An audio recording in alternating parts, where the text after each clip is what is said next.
I have a quick announcement. Ignore this part if you're on YouTube. If you've been listening on the podcast side, I hope you've been enjoying the last 2 weeks of extra episodes. Unfortunately, that was a temporary thing, and we're going back to our normal, once-a-week schedule. That is 7 a.m. every Wednesday. If you're enjoying the show on YouTube, nothing's gonna change. Skinwalkers and Bigfoots in the Western version of The Grudge apparently all occupy today's terrifying episode. Welcome back to Unexplained Encounters. I'm your host, Darkness Prevails, and you should be following me on X, @DarkPrevails. Today's episode features scary things encountered at state parks, one of our favorite settings for terrifying stories. If you want me to narrate your story of the unexplained, send it to me at darkstories.org. If you enjoy what we do, support us by following and reviewing the show on Spotify and Apple Podcasts, or your favorite podcast app. And consider pre-ordering my upcoming new book, Creepy Campfire Stories, which, honestly, would be a perfect book for you to enjoy when you go camping at a state park. It releases July 8th, 2025, on Amazon or your favorite bookstore. Search for it on Amazon, or click the link in the description. Thank you. Now, let's begin. The Boarskin Walker of Tishomingo. From Trav. When I was 11 years old, my aunt and uncle invited me to join them and my cousins on a camping trip to Tishomingo State Park in Mississippi. It was the summer of 1997, and I was pretty psyched about it. My parents both worked full-time, so getting to go on an actual vacation for a change was a big deal for me. My cousins were Elliot, 13 years old, Phoebe, who was 15, and Liam, who was 8. They were all packed into their family RV when they picked me up that Friday morning. I noticed right away something was up with Elliot. While Phoebe was playing her Game Boy and Liam was bouncing around asking if we were there yet, Elliot just sat there staring out the window, looking nervous. I asked him if he was okay. I dropped my backpack on the floor and slid over next to him. He looked at me, then looked out the window again, saying that he was fine. My uncle started driving, and my aunt turned around from the passenger seat. "We should get to Tishomingo in about 3 hours, everybody. Trav, there's snacks in the cooler if you get hungry." I thanked her and settled in for the drive. After about an hour, when Phoebe had fallen asleep and Liam was watching a movie on the tiny TV they'd installed, I nudged Elliot. "Seriously, what's wrong with you? You look like you're heading to the dentist or something." He sighed and said in a low voice, "We went to Tishomingo last year too." "Yeah, well, wasn't it fun?" "Something happened," he said. "Nobody believes me about it." I leaned in closer. "What happened?" Then he began. "It was the second night we were there. I had to pee real bad in the middle of the night, but the toilet in the RV was clogged up. Dad said he would fix it in the morning, but I couldn't hold it. So you went outside?" "Yeah, there's a bathroom building about 100 yards from where we parked. I took a flashlight and went, but I didn't make it all the way there." I asked him, "Did you go in the bushes?" He nodded. "But while I was peeing, I heard this noise, like someone mumbling, but not in English, I don't think. It was coming from the bushes maybe 10 feet away from me." I loved stories like this. Even if it scared him, I sort of smiled. "What did you do?" I pointed the flashlight over there and I saw a man crouching in the bushes. Except he had the head of a boar. And not like a mask or anything, it was part of him. He was mumbling and digging in the dirt with his bare hands. No way. I wasn't sure whether to believe him. "I'm not making this up," Elliot insisted. "I ran back to the RV so fast I didn't even zip up properly. I told my parents what I saw, but they said I had a bad dream or saw things in the dark. I wasn't asleep, Trav, when I saw it. I swear. Did you see it again after that? No, but I kept hearing noises around the RV all night, like snorting and footsteps. Nobody else heard it, though. You believe my story, right? I'm not making this up, man. I wasn't sure what to think, honestly. On one hand, Elliot wasn't the type to make up stories. He was actually pretty serious for a kid his age, but what he claims to have seen made no sense. I believe you saw something scary, yeah. Maybe it was a hunter with some kind of gear on. Maybe a hunter killed a boar nearby and was lifting the head. Who knows? He shook his head at me, saying that it wasn't gear and it wasn't a hunter, claiming that hunters don't go out in state parks after nightfall. If you're reading this, I have no idea if that's true, so he may have been lying on that part. Before we could talk more, my aunt announced we were stopping for lunch. The conversation moved on from there, but I did keep thinking about what Elliot told me. We arrived at Tishomingo State Park in the early afternoon. The place was beautiful with these huge rock formations, and the clear water of Bear Creek ran through it. It's so mind-boggling seeing water that clear. My uncle parked the RV in a designated spot not far from one of the bathroom buildings, presumably the same spot as last year, judging by Elliot's increasing anxiety. "Come on, boys," he called. "Let's get set up and then we can go for a hike before dinner." The rest of the afternoon passed normally. We hiked some trails and saw some cool rock formations, and Liam fell in the creek once, had to change clothes. By the time we got back to the RV, my aunt had started cooking dinner on their portable grill. We sat around eating hot dogs and chips. I noticed Elliot kept looking toward the trees that bordered the campsite. The sun was starting to set then.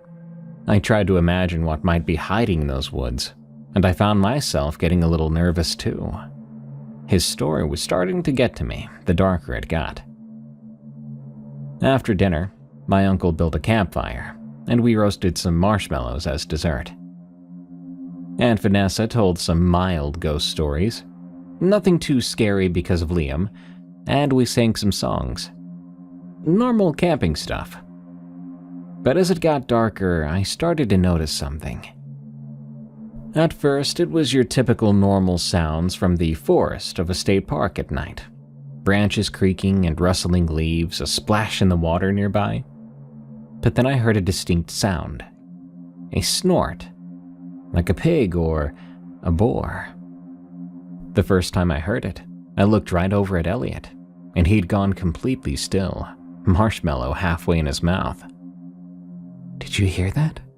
I whispered. He started to rapidly nod. "Probably just a wild pig, boys," my uncle said, poking at the fire. "They're all over these woods. In fact, the woods here are kind of infested with them. Nothing to worry about as long as we don't bother them, and be sure to get inside the moment we spot one." The sound came again. It didn't sound like a normal wild pig, but then again, I was a kid. But to me, there was something off about it. Something almost trying to get to us. "I think we should all turn in," my aunt said, standing up and yawning. "It's getting late, and we have a full day tomorrow." Nobody argued with that. Most of us were just tired of getting eaten alive by bugs, I'm sure. We put the fire out properly and headed into the RV. The sleeping arrangements put Elliot and me in the back on the fold-out couch. Phoebe would be on the table-turned bed, Liam was on the smaller couch, and the adults in the bedroom area. As we settled in, I could tell Elliot was not going to sleep very well, if at all. He was just rigid, staring straight up at the ceiling. "It's gonna be okay, dude. Nothing's gonna get in this RV. And your dad said it's just wild pigs." "It's not," he said. "It's probably that thing I saw." "The thing you saw?" "Yeah, the boar man." I didn't know what to say to that. He'd given it a nickname. Part of me wanted to tell him he was being ridiculous, but another part, the part that had heard those noises and was getting scared of the dark, that part wasn't so sure. Everyone else fell asleep quickly. I tried to sleep too, but between Elliot's anxiety and my own growing unease, it was difficult. The RV was silent except for the soft sounds of people breathing. When I heard a snort, my eyes shot wide open. This time it sounded like it was right outside the RV. In an instant, Elliot's hand grabbed onto my arm, and his fingers dug into me so much it hurt. "It's here," he breathed. "Just a wild pig, Elliot," I told him, but I think I was lying, mostly to myself.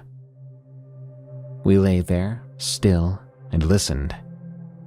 There was a scraping sound against the side of the RV, like something dragging along it. Then silence again. After a while, I started to relax. Maybe whatever it was had gone away. Then, there was a tap at the window, just above our heads. Slowly, terrified of what we might see, I turned to look at the window. Elliot did the same. There was a face there through the glass, peering in at us. At first, in the dark, I could only make out the figure or outline of it. But as my eyes adjusted, I saw it quite clearly. It had the outline of a man's body, but the head was very much not human. It was longer, with a snout and tusks, and small beady eyes that reflected the faint moonlight. It was watching us, and somehow to me, I thought it was smiling. Elliot screamed first, the most terrified I'd ever heard him. I joined in just a second later, unable to control myself, and we both scrambled away from the window, falling off the fold-out couch onto the floor. The RV erupted into chaos then, lights flicking on, Liam starting to scream, Phoebe was demanding to know what was going on, and my uncle was shouting over everyone. "Calm down, everyone, what's happening?" he said. "There's someone outside," Elliot screamed, pointing at the window. "The boar man, he's right there." My uncle grabbed a flashlight and rushed to the door, yanking it open, even though my aunt was now telling him not to go out there. He stepped outside, sweeping the area with the flashlight. For a full minute, we were all sitting inside the RV wondering if he was going to come back alive. And he did. He said, "There's nobody out here. Just some tracks from a wild boar. Probably what you saw was its shadow on the window." Elliot wasn't having it. "It wasn't a shadow, it was looking at us. It had human eyes." I saw it too," I said. "It wasn't a normal boar, it had a man's body." My uncle came back inside. He looked like he didn't know what to do. "Boys, there's nothing out there now. One of you probably had a nightmare, woke up screaming, and scared the other." "We weren't asleep," Elliot shouted. "Don't talk like that to your dad," my aunt scolded him. Nobody got much sleep after that. Elliot and I were back on the fold-out couch as far from that window as possible. Every now and then, we heard snorting, and I swear I heard footsteps out there. But nobody went out to check again.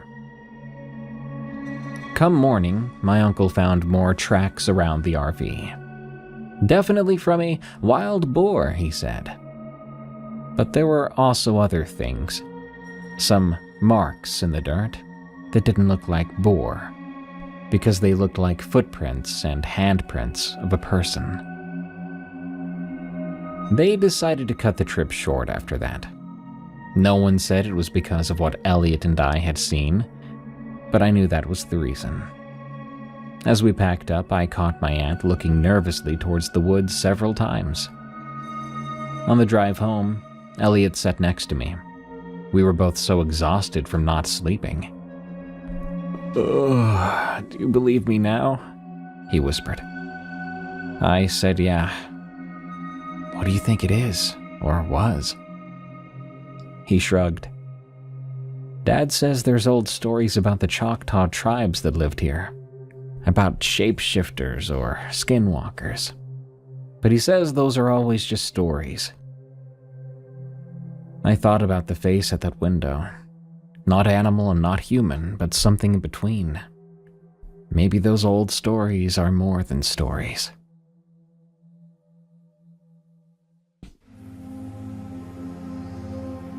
She haunts the Firewatch Tower. From Otis. My friend Weston and I have been tight since sophomore year of high school. We were into terrible metal bands and even worse fashion choices. But our friendship stuck through college and into our mid-20s. By the time this story occurred, I was 24 years old. I worked at a brewery in Atlanta, and Wes was 26 by then, doing some freelance graphic design between real jobs, as he called them.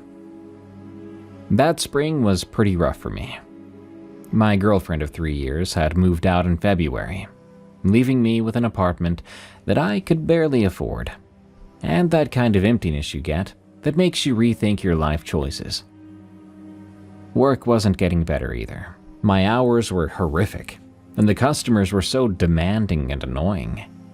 My manager seemed determined to criticize everything I did. One day, Wes told me he wanted to go on a weekend hiking trip.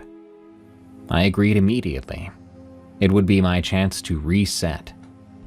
Now, neither of us were outdoorsy guys.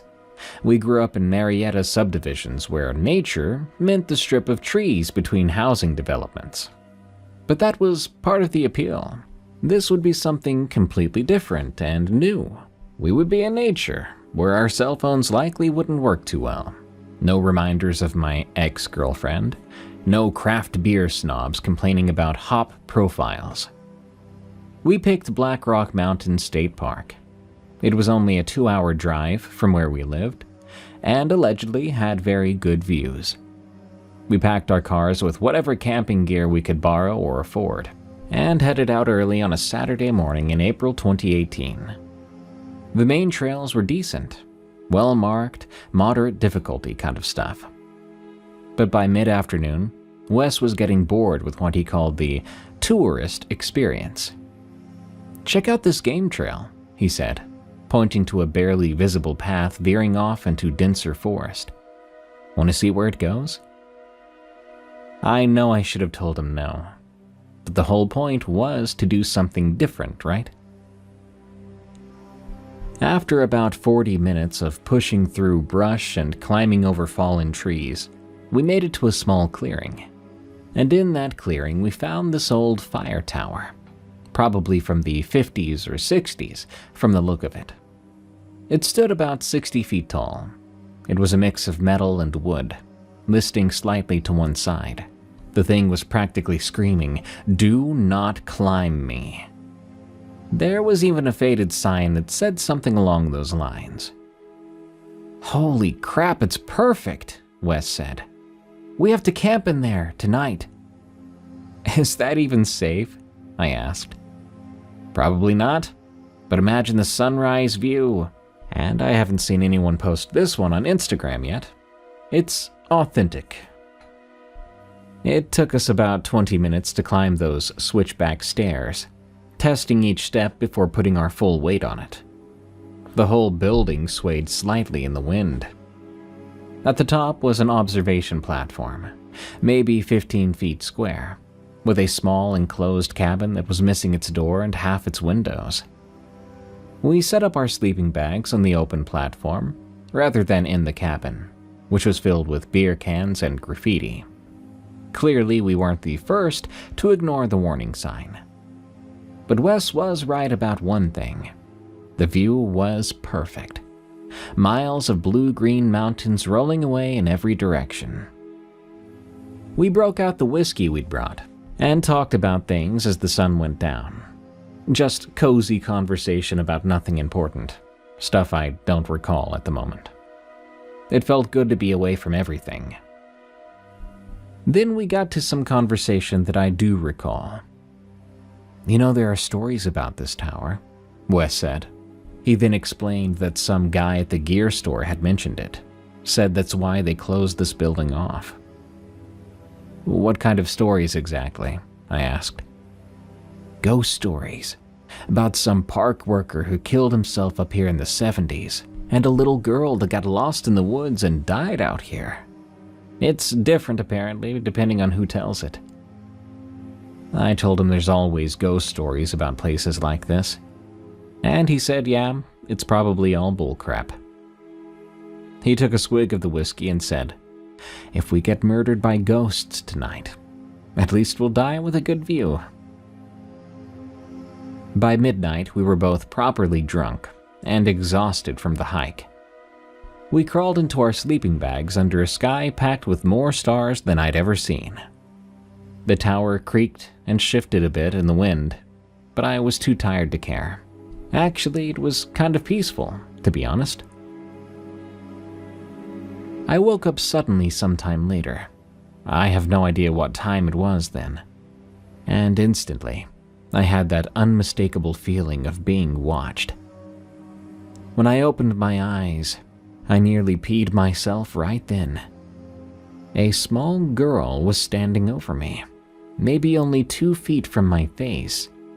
She looked to be 7 or 8 years old, and she wore an old-fashioned dress with a pattern I couldn't make out from the dark. Her hair was wet, clinging to her pale face in clumps. She was just staring, not moving, not making any noise. I blinked hard, telling myself in my head, I'm either dreaming or I'm drunk. When I opened my eyes again, she was gone. My heart was pounding still, but I had successfully convinced myself it was a nightmare mixed with all my drinking, with no help from Wes's ghost story thing. I rolled over and went back to sleep. The second time I woke up, it was much, much worse. She was sitting on my chest, her face mere inches from mine. Close enough, I could feel the cold coming off of her skin, which was like ice. Her eyes were wide open and unblinking, with none of the shine or moisture of living eyes. Water dripped from her hair onto my sleeping bag and face. I could make out her dress now, a faded blue thing with small flowers, the kind no kid had worn in decades, from my experience. I gasped, and she was gone again, instantly, like someone had switched off a projector. I sat up, panting, and fumbled for my phone. It said 2:17 a.m. The temperature had dropped a bit. I could see my breath. "Wes, dude," I said. "Wes, wake up!" He didn't even budge. I reached over and shook him as hard as I could, but he just mumbled something and rolled away from me. It was unnaturally difficult to wake the guy. I was starting to think maybe we shouldn't have brought the whiskey. When I looked around, I noticed things had been moved. My backpack, which I'd left zipped up near the stairs, was now in the center of the room, and all my stuff had been yanked out and scattered, like someone had dumped it out and pawed through everything. I saw Wes's camera had been moved from inside the cabin to the edge of the platform. I heard a sound then, like soft footsteps. Light like a child's, accompanied by a quiet humming sound that wasn't quite a tune, just disjointed notes that made my skin crawl. I grabbed my phone and turned on the light, sweeping it around, but I didn't see anything there. As I turned it off, I saw the girl in the corner of my vision, standing in the cabin doorway. When I whipped my head around, she was gone. This happened 3 more times. She'd appear somewhere in my peripheral vision, but vanish when I tried to look directly at her. Always silent, but always staring too. I saw footprints too, small wet footprints on the wooden platform. They circled around our sleeping bags, sometimes stopping right next to my head or Wes's feet. By now, I was so horrified. I was sitting fully upright, my back against the railing. I had my knife in my hand, though I wasn't sure how useful it would be, because this little girl didn't seem like a normal little girl. The temperature kept dropping until it felt like winter. Around 3 a.m., I saw her again, standing at the foot of our sleeping bags. There was a puddle of water around her bare feet, and her dress appeared even more wet than before. She stared at me with dead eyes and then slowly raised her arm, pointing down through the platform. I didn't move.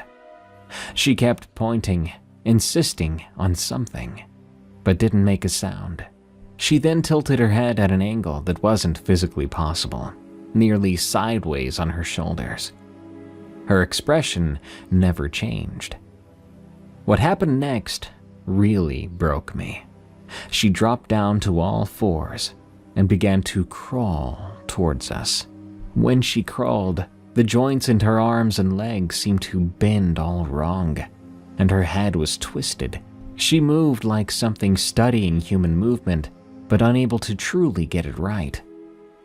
She made it to the edge of the sleeping bag, then impossibly began to crawl up the cabin wall. Wes finally woke up. He sat up, disoriented. "What the heck, man?" he mumbled, then saw where I was staring. The girl was now on the ceiling, looking down at us, her wet hair hanging toward the floor, defying gravity. She opened her mouth, impossibly wide, and no sound came out. I screamed at Wes to run. I was already scrambling for the stairs when I said it. We left most of our gear behind, grabbing just our phones and car keys. The stairs felt endless when we ran, but I think I'd rather fall off the platform than stay there any longer. We spent the night hiking back through the woods, getting lost repeatedly and jumping at noises. By dawn, we made it back to the car. We drove away, laughing like maniacs after about 10 minutes, when we realized we were safe, and we realized what had happened. I know you might hear this story, and you might chalk it up to drunken nightmares or waking dreams of disoriented guys, and you might be right. Maybe we drank too much. Maybe the cold got to us. Maybe this specific combination of circumstances made us hallucinate. But tell me this, how do two different guys, awake at different times, hallucinate the exact same thing in the exact same spot? Tell me that. Otherwise, I'm of the belief that we saw a ghost girl in that Firewatch tower. If you happen to find an abandoned Firewatch tower in Black Rock Mountain State Park, leave it alone or prepare for the night of your life. Skinwalker at Navajo State Park. From Anonymous. My Aunt Dell is one of the greatest people in my life. She goes out of her way to make sure I'm alright. And when my dog died not too long ago, she insisted on taking a trip with me to Navajo State Park to, in her words, reconnect with the land, with who I am. I know a lot of folks hearing this story might think, over the death of a dog, you need to reconnect. But man's best friend is called man's best friend for a reason. My dog Jasper was everything to me. He had been for nearly 20 years. Poor thing died of old age, and that was the day I'd always been dreading, but it happened. Aunt Dell suggested we have a camping trip, and though I really didn't feel like I was in the mood to do that, I went anyway, because, again, I love my Aunt Dell. When we met up at the park entrance, she was already waiting in her beat-up Subaru. That car had seen better days. At 62 years old, Dell still moved like someone 20 years younger, probably from all those decades working hospital floors as a nurse. Her hair was silver and tied back in a practical braid, and she gave me that smile that always made me feel like a kid again. "Glad you made it," she said. She hugged me and she smelled like cedar and sage, which wasn't unusual for Dell. She was big on the old ways, as she called it. It was late September at the time, just starting to get chilly in the evenings, but still pleasant during the day. Dell drove us past all the normal camping spots where families were setting up their tents and RVs. We kept going down increasingly narrow dirt roads until the crowds disappeared completely. So, where are we going exactly? I asked. Somewhere quiet. Somewhere special. I didn't question it. Dell had been coming to these parts her whole life. Our family, on my father's side, has roots in the area going back generations. I've always been more of a city person myself. Apartment in Denver and an office job. But Dell kept the connection strong. We had to hike the last half mile to reach our camping spot. It overlooked a narrow inlet of the reservoir, surrounded by pine trees and juniper trees on 3 sides, with this amazing rock formation that blocked the wind. As we set up camp, I noticed Dell doing her thing, placing small bundles of sage and cedar at specific points around the campsite. I'd seen her do this before on the few camping trips we'd taken together when I was younger. Still keeping the bad spirits away? I teased. She smiled at me and said, "Some habits are worth keeping." I helped gather firewood while Dell unpacked our food. It felt good to be outside, away from my empty apartment where Jasper's bed still sat in the corner, because I couldn't bring myself to move it yet. I was about 50 yards from camp. I was loaded up with branches when I realized something was wrong. I then saw this coyote standing watch between 2 pine trees. Now, I've seen coyotes before. They're all over Colorado. But this one made the hairs on my neck stand straight up. It was perfectly still. Too still. And its eyes just weren't right. They seemed almost forward-facing, like a person's. I did what you're supposed to do with wildlife.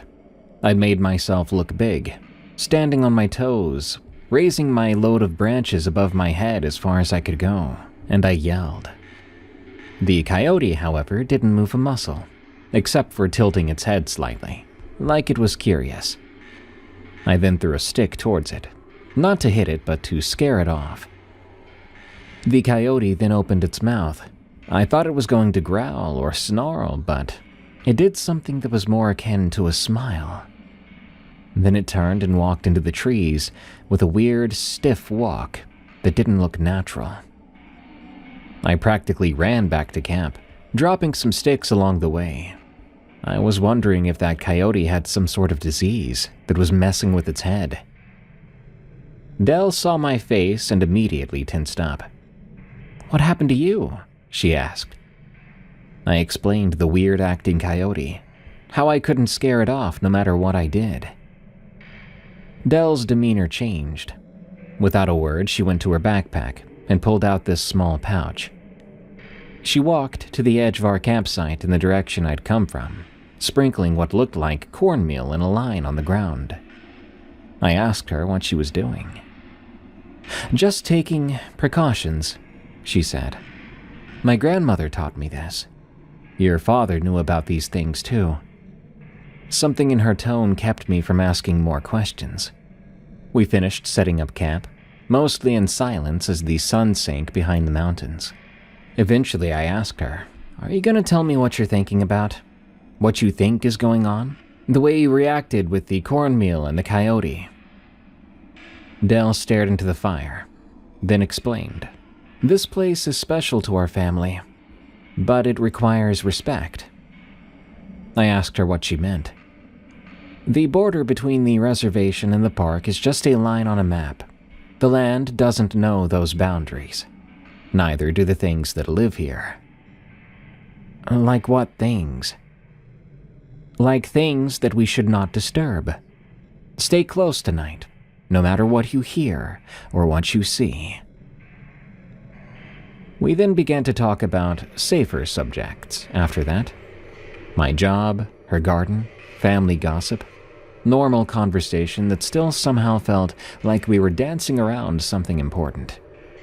Every now and then I'd catch Dell glancing toward the tree line, but I couldn't tell what her expression meant. Was she concerned or serious or afraid?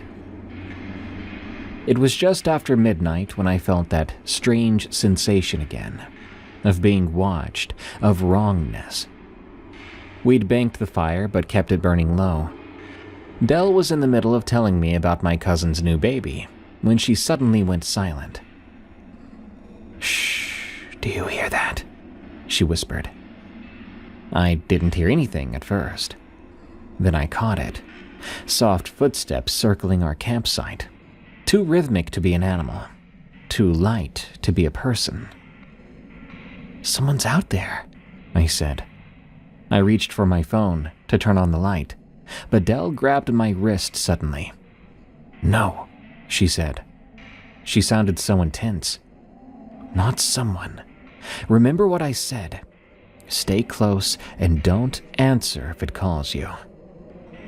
If what calls? Before I could finish, a voice came from the darkness beyond our fire. "Imani, is that you?" It was my voice, or rather, a terrible attempt at recreating it. It even had my slight Denver accent, the way I pronounced certain words.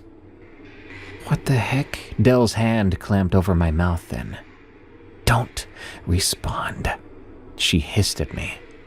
"It's not real." The footsteps circled again.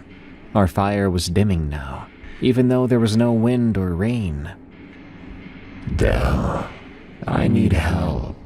I'm lost." That voice that was meant to be mine came again. There was a note of panic under it that made my stomach twist. I watched as Dell reached into her pocket and pulled out what looked like gray powder. Cedar ash, I realized, as she began to reinforce the perimeter she created earlier. "It's just tricks. Do not listen to it," she murmured to me. "Imani, girl, where are you?" This time it sounded like a close attempt at my father's voice, but my dad had been gone for over a decade. I was starting to cry then. "How's it doing that?" I asked. "It learns," Dell said. "It listens and it learns. That's what it does." Something moved at the edge of the firelight. A figure, almost shaped like a human, but wrong. It wore what looked like a coyote skin draped over its shoulders. The animal's head formed a hood that partially obscured its face. "I miss you so much." When it talked this time, I didn't see its mouth move.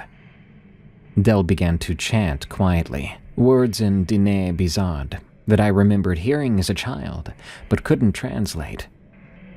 She gripped my hand tightly in hers. The figure took a step forward, but stopped abruptly at the line of ash Dell had spread. It tilted its head at an impossible angle.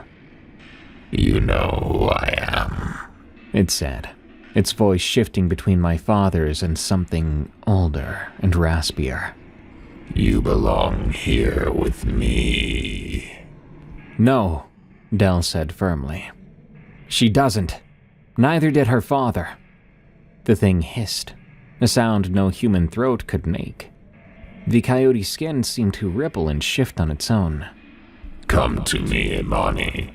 Just a few steps," it said, in a voice that was now a disturbing blend of my father's and my own. I could not look away from it. Something about it just pulled at me. Terrifying, yet somehow magnetic. Dell squeezed my hand hard enough to hurt. "Don't look in its eyes," she warned. The thing began to circle our camp, and it did so, seemingly all night.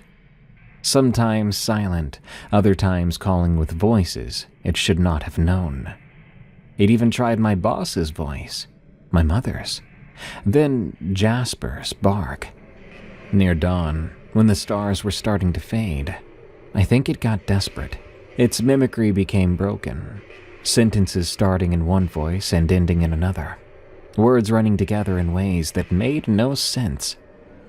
The coyote skin seemed to merge with whatever was beneath it, features shifting between animal and human.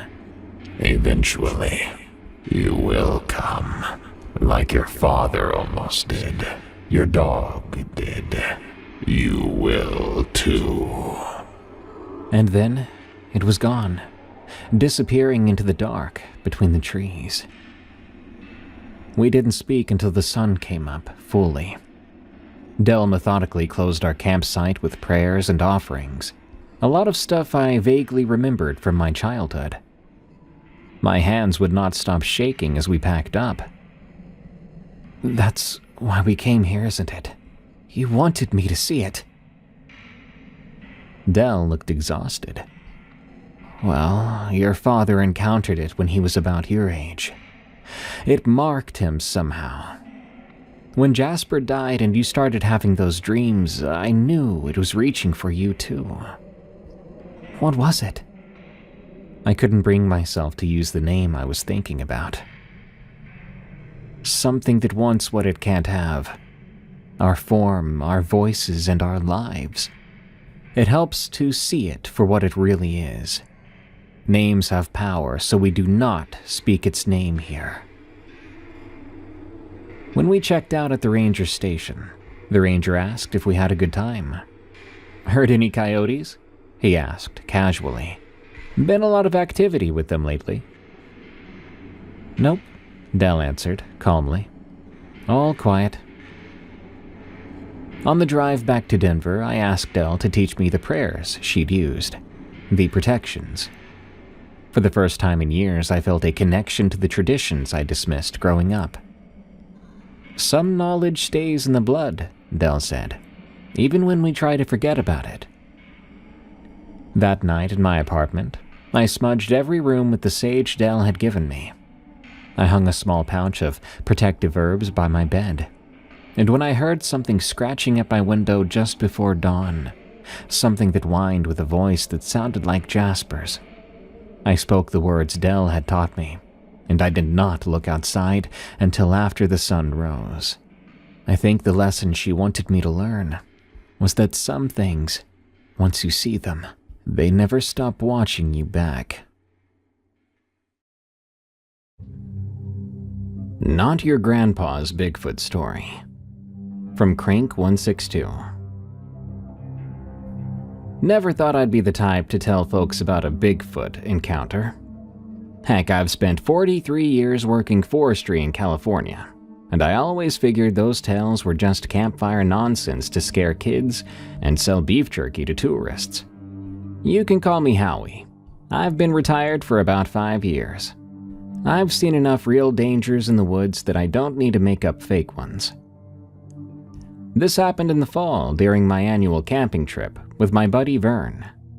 We've been doing these trips since 1978, back when our kids were little and we both needed breaks from diapers and daycare. We're both widowers now. My Elaine, God rest her soul, passed away in 2015, and his wife went in 2019.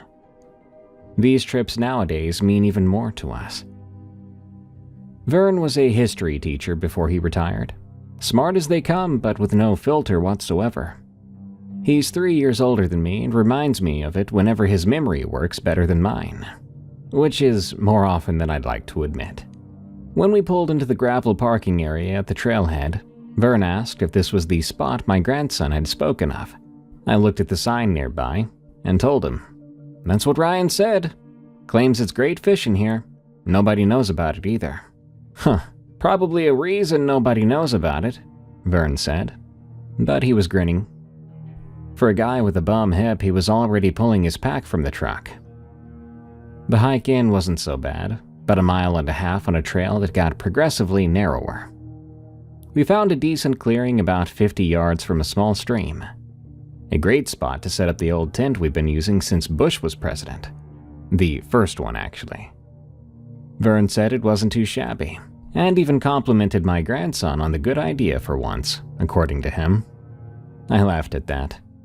Even a broken clock, huh? Let's get some lines in the water before it gets dark.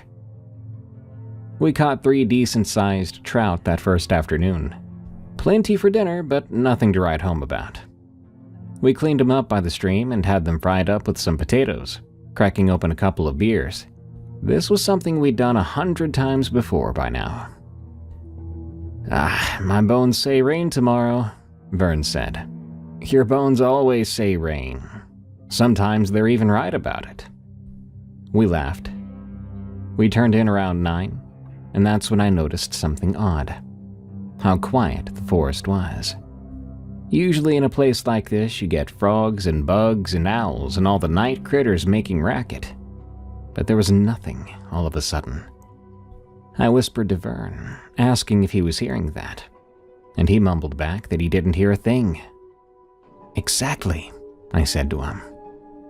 But we were exhausted by then, and after a few minutes of that silence, we both drifted off.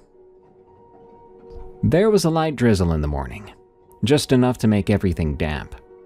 I got up first, as usually was the case, and I went to get our food bag from where we'd hung it between 2 trees. And then I saw them.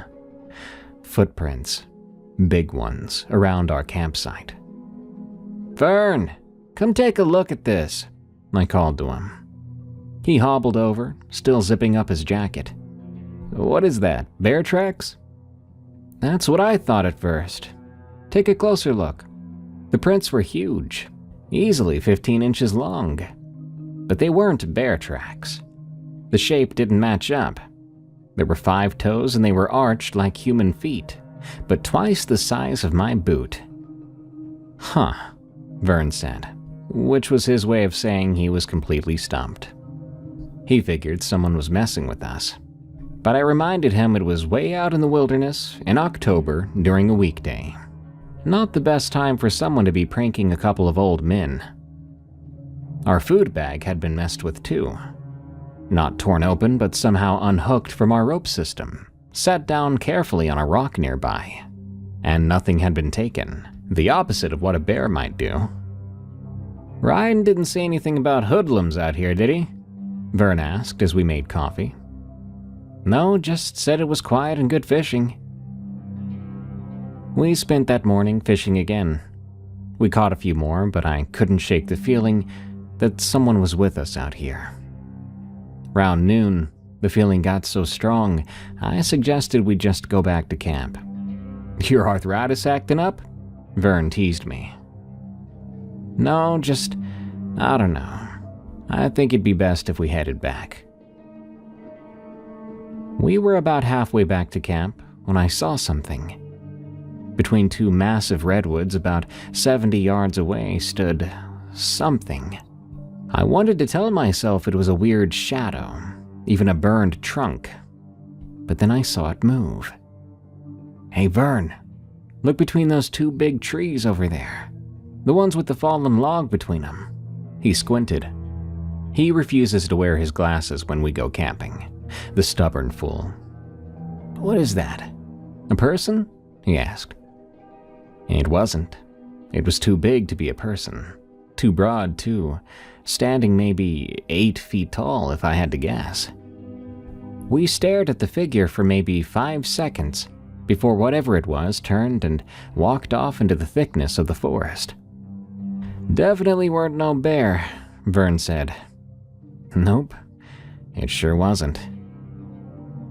We got back to camp and found branches broken about 9 feet up on a nearby tree, snapped downward like something big had pushed past them.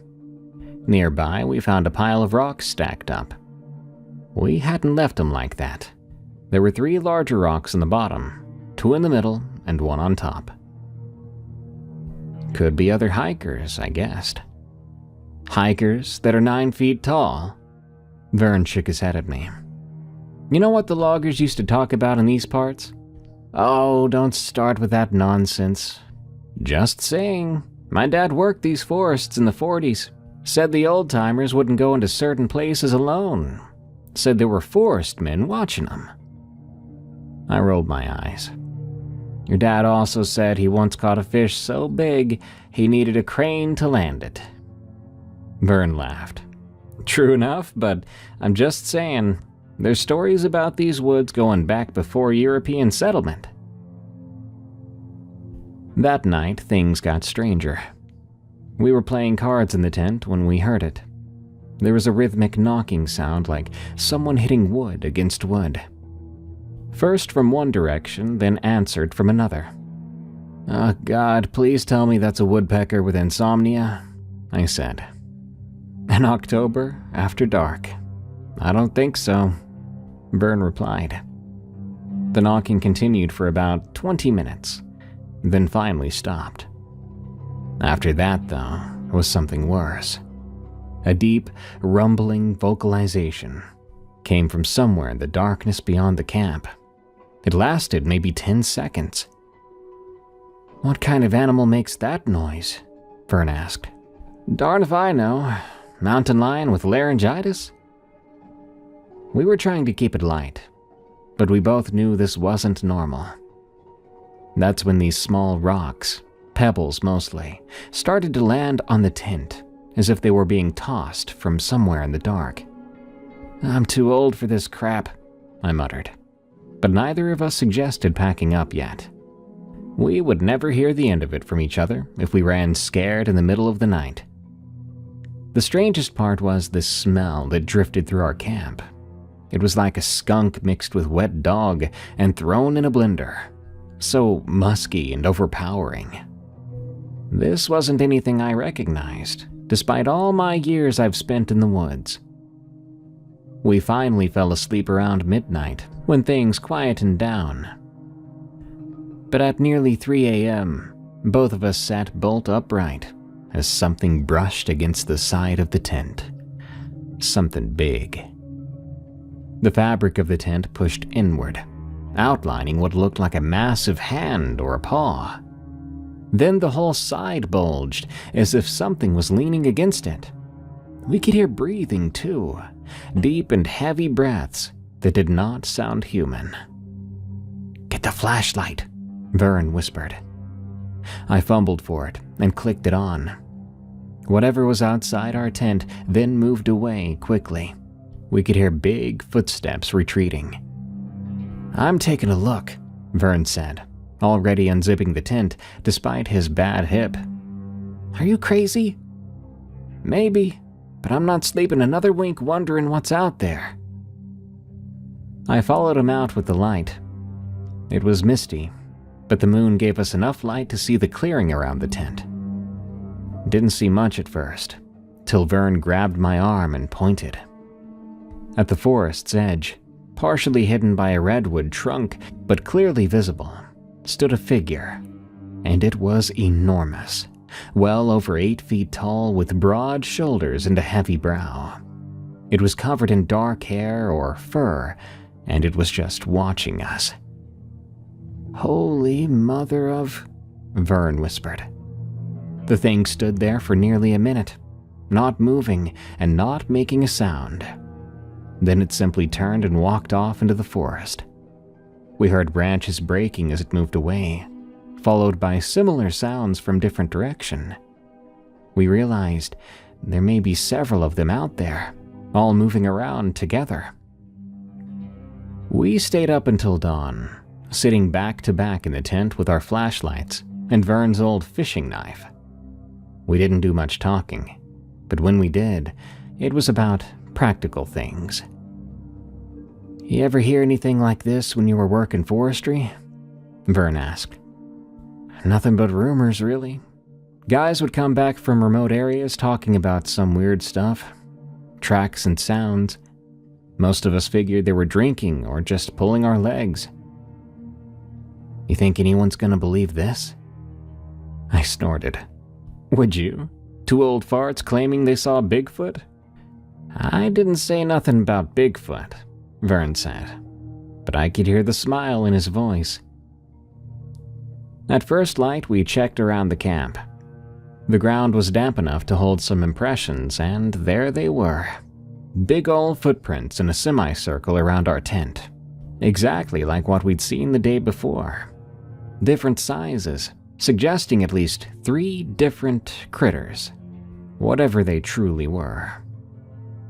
We also found more of those rock piles. Small structures made of sticks, too. None of it looked random. There were tufts of dark, coarse hair caught on tree bark, about 8 feet up in places, too. We packed up in a hurry, not talking much. By unspoken agreement, we left the remaining fish on a flat rock at the edge of the camp. Seems stupid now, but it felt like the right thing to do. The hike back felt like it took ages. We didn't see anything else, but the feeling of being watched stayed with us until we made it back to the truck. On the drive home, it was Vern that broke the silence. "So, where are we going next year?" I looked at him surprised. "Already planning the next trip after that?" "Heck yeah," he said.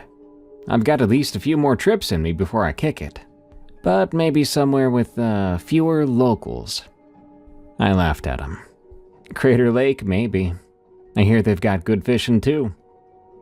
"Sounds perfect. Just us old guys and normal-sized wildlife, I hope."